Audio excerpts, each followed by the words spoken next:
Hey guys, welcome back to some more AFK Arena. Today we're over on the YouTube account and we are doing the final guide breakdown, which of course is the Maulers. Now Rakudei's guides have been absolutely amazing. He does not have a Celestial or a Hypogean one as of today, but they will definitely be coming soon, guys. So overall with the Maulers, they're probably one of the absolute weakest factions within AFK Arena. One of the biggest reasons is when it comes to support. Nemitsu actually carried the entire faction for an incredible amount of years until we finally got Salakai. Salakai does well, but overall performance with him, little bit disappointing short of the faction towers, is really the only place that he was being used. I wish he had a lot more utility within AFK Arena, but let's hop over and we'll check out the guide. All right, guys, so here we are again. Big shout out to Rakudei for putting these together. Now, first one, of course, is the awakened version of Brutus, the only awakened version of a hero that we have within the Maulers. Still waiting to see who they come out with next. But overall, guys, you can see top tier, top tier, top tier, just like very similar to all of the other awakened heroes. They are the absolute top tier in AFK Arena. The awakened version of Brutus is still being run in a lot of different game modes. We're still seeing him within the Twisted Realm, the Cursed Realm, Nightmare Corridor, the Treasure Scramble. All of the game modes he is still being used, especially because of his shielding and his crowd control aspect within those game modes. Definitely a higher priority awakened hero to build. Now looking at Alero, you can see average and good. So Alero does require a decent build out. The big thing with Alero, guys, is the only place that we're seeing him really being utilized is within the Mauler Tower. So again, to really invest in him high, especially the 9 of 9 furniture and the E60 engraving, just for the Mauler Tower, in my opinion, really doesn't make sense. He is very niche and very rare usage. And also remember, guys, with the towers specifically, heroes like Alero, with the auto battle feature, you can just go ahead and utilize this or run it on repeat until it does work. I built him out with the plus 20 signature item and he still does work fundamentally. Now looking at Anissa, very good top tier with that 9 of 9, top tier with the E60, guys. Now overall, Anissa is still being run in a lot of different formations. Now she uses the confrontation mechanic, which makes her prioritize an enemy and dealing more damage to that enemy. Now when there is a boss, of course it is only that one. She also does have a big damage mitigation factor when it comes to her her 60 engraving. It does give a, I believe it's Brawler's Protection, to give a pretty decent mitigation for the team, which again, if you're fighting a heavier team or a more damage dealing team, the mitigation in here can be absolutely priority. And again, she is priority for the Mauler Towers, absolutely, guys. Now looking at Anoki, goes from very weak, very bad to bad. Overall, not any utility. Outside of the Mauler Tower is not used anywhere. Overall, they made him a tank. They didn't give him any damage mitigation or immunity, which means he literally gets run over. He's one that I don't even run within the tower. I believe I might as fodder, but usually I do not run Anoki within there. Again, just kind of a hero that is not worth building at this point. Now, Antandra, the 9 of 9 and the E60 on her are very good. Now, she is a driving force in some of the towers. She is one of the top damage dealers in there, which we could see change if they release another damage dealing hero. Now, she has a really big survivability aspect, which she heals herself, which again, in this faction where we lack support, the damage mitigation and the healing factor that she brings is good. We see her kind of niche every now and then, but overall, when you get to three stages within the Mauler Tower, definitely going to be a big need for her. Now, Brutus, the plus 20, the 3 of 9, very good, or good in this aspect. The rest of it, not really a need. So Brutus still fills a big niche, guys. One of the oldest original heroes in the game because of his immunity.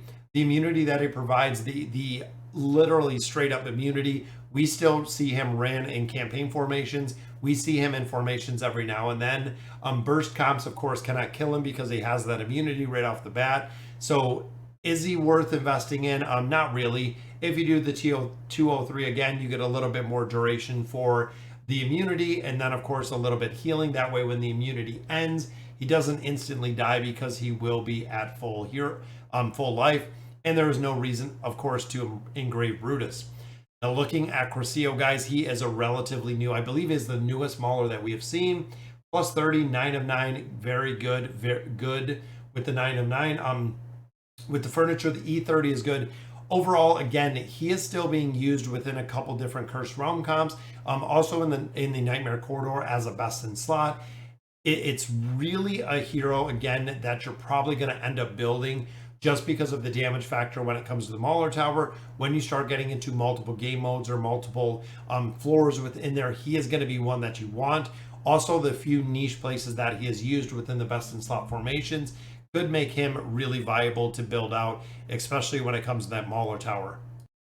All right, then we get into Drez. Now, Drez, of course, again, kind of a niche hero that we see still used within the tower.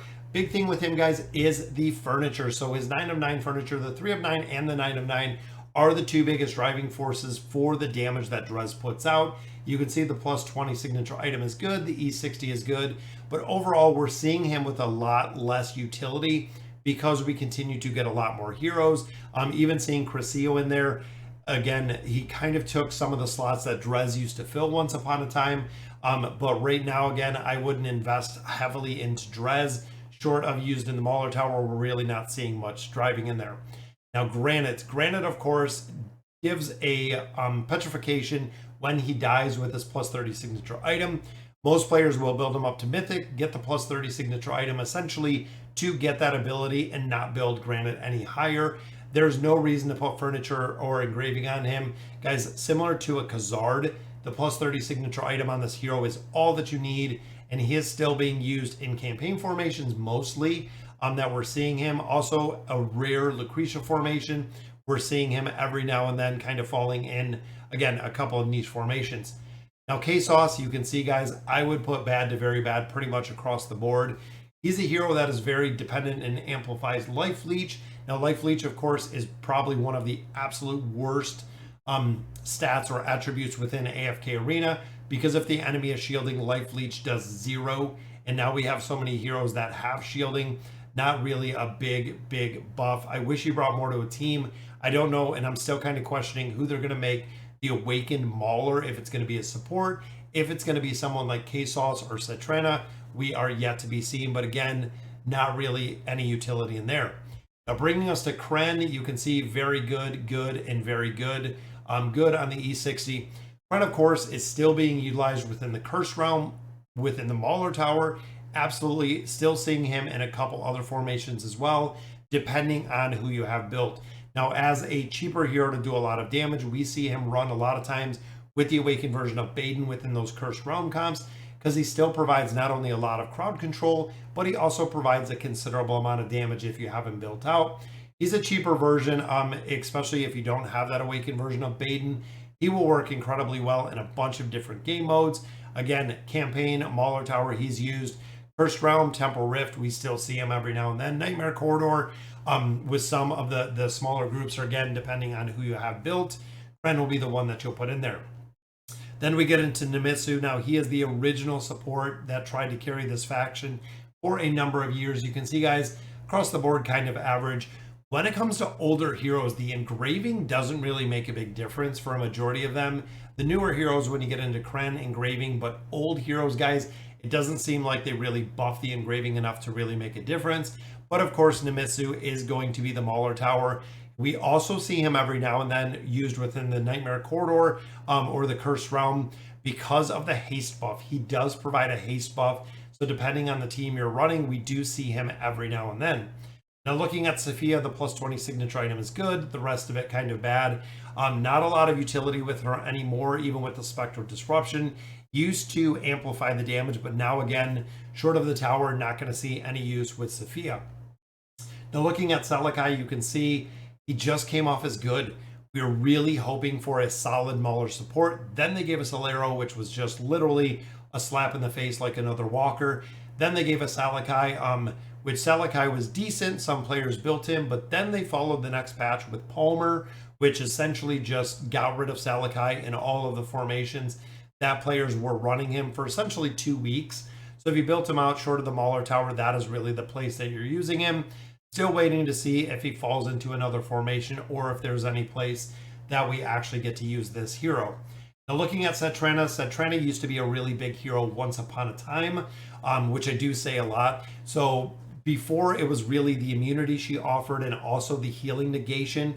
Now a lot of heroes kind of have those abilities. So short again of the tower, a lot of people or a lot of places not really used anywhere anymore that I'm aware of. You can see the furniture is pretty good, which again, just used in the Mauler tower, and that is really it. And the final page here, we get into Skreg. Now, Skreg, of course, is the furniture, guys, that on 3 of 9 and the 9 of 9 is what builds the invade team. You really, really need it. Without the furniture built, that 9 of 9 furniture built on him, utility goes super low. Even the 3 of 9 gives the 20% attack buff and then the damage reduction. But again, the 3 of 9 works good. The 9 of 9 is broken because of the energy regeneration that we see. And then, of course, the signature item, he can ult faster. So you'll actually get him out above the enemy or on the enemy side a little bit faster, which is good and bad. That's the reason why it kind of came in an average, is he doesn't possess a lot of damage mitigation himself. So if he's going over to the enemy side early, you have to make sure that he's protected. You have to make sure that he's not going to be the primary target because they are going to kill him. Now, looking at Skriath, you can see from my earlier videos, he is still being used in a bunch of different game modes, including the Cursed Realm, because of the ability to pull everyone together. You can see, guys, the 3 of 9 furniture. Without the 3 of 9 furniture, Skriath is garbage. There's no need for him. It is the ability to pull the heroes together and actually crowd control them are the big factor with that 3 of 9 furniture, why players build it. Now, the plus 30 also gives him some damage within there. So if you are running him in a couple different game modes, like you usually are with the best in slot teams, you do want to build him out a little bit just for the damage that he does put out as a hero. Now, looking at Ty Lee, you can see good, very good. Reason for the E60, guys, is it gives her the immunity. A lot of times she can burn down targets. But again, she's a hero that has kind of been banished to the Mauler tower, as we've said before. We don't really see her utility or don't really see her used very many places. One-off niche sometimes in campaign formations. But again, there are a lot of places that you can just kind of fit a hero in. So even if you don't have her built, you can put somebody else in there and it will work incredibly well. But the tower, she is absolute monster within the tower. Now, Thisu, the exact same, guys, bad, and he's a newer hero, but overall, guys, not a lot of utility with Thisu. No reason to really invest in him. Again, we have a lot of Maulers at this point, and to actually build him out or invest in him, short of the tower, is really the only place he's being used, which is the same with Titus, which is the same with Verk. You can see, guys, kind of bad down the line, average to very bad on some of these. They are really used in the tower. I don't know anywhere else they are used, and that is only if you have them built. Now, one of my biggest pet peeves, guys, is some of these heroes, building a hero entirely just for the tower and the tower progression, in my opinion, is not really worth it.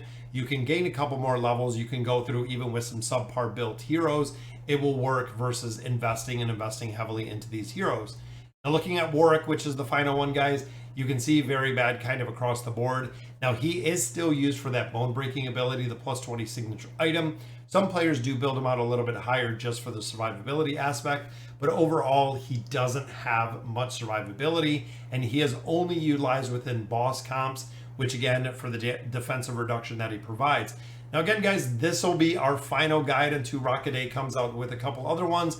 Big shout out to him for putting these guides together. But that'll do it for today's video. Let me know in the comments what you guys think. And as always, thank you guys for watching.